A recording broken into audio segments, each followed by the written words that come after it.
Hi guys! Welcome back to my channel. So for today's video, mag-unbox tayo ng bili ko na induction cooker. Kasi as you will know, nilutuan ko lang. Multi-cooker lang. Ayun. Ayun, multi-cooker lang. Ang niluluto ko lang doon usually is itlog, pancit canton. Kasi bili lang ako ng pagkain sa labas. And then, natuto akong magluto yung nag-reels na ako. So, parang naliliitan na ako ng nilulutuan ko or parang gusto ko mag-upgrade ng lutuan yun. And, bumili ako nitong induction cooker. So, mag-unbox tayo. Tara, samahan niyo ako. Ang bigat.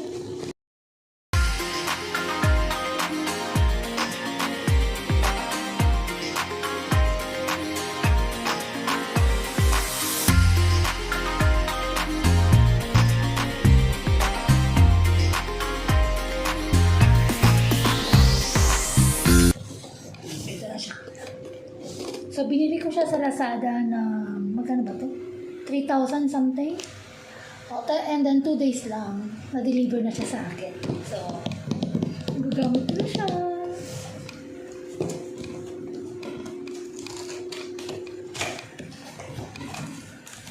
Tatayo ako.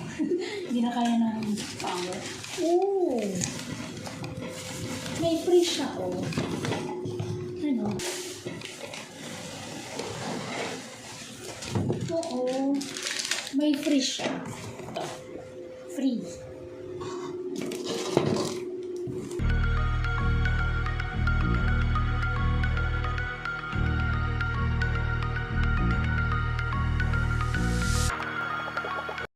Ayun. May resibo pala.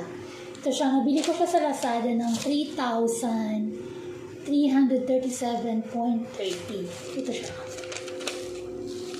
Kita ba? 3,000. And ito yung free niya.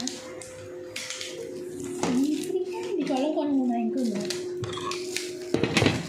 So,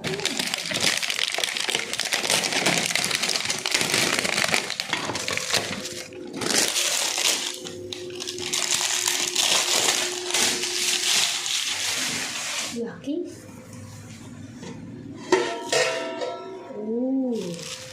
Look at that. So, free siya. Ito, laki niya. Hindi kaya tuntuan.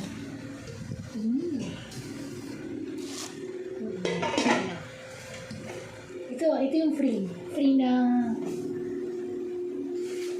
And then, of course, ito. Titingnan na natin. Ito yung binili.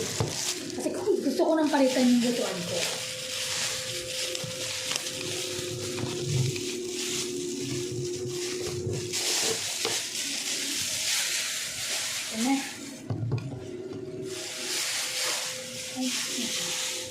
Manual.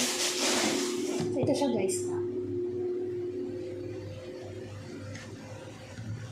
Ito. May lutuan na ako. O, diba? So, ito yung function niya. Yung function ito, may mili akong warm, boil, soup, hot pot, stir fry, and BBQ. And then may lock, ano din siya, may timer, and may down or up ng temperature. So, excited akong gamitin. And aside sa induction cooker, bumili pa ako ng frying pan. Kasi paninindigan ko lang yung pagluluto. So, naman yung ulit ako na unbox.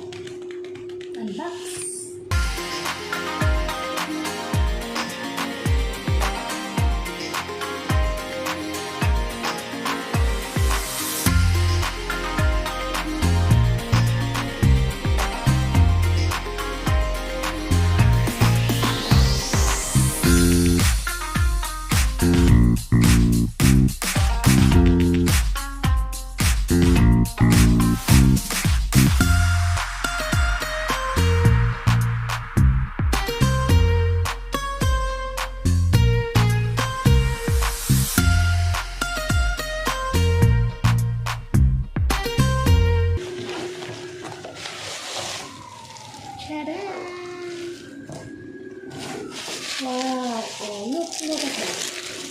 Ang cute. O, diba? Bagay na dun sa induction ko. Perfect. Diba, dito ako magpa-fry.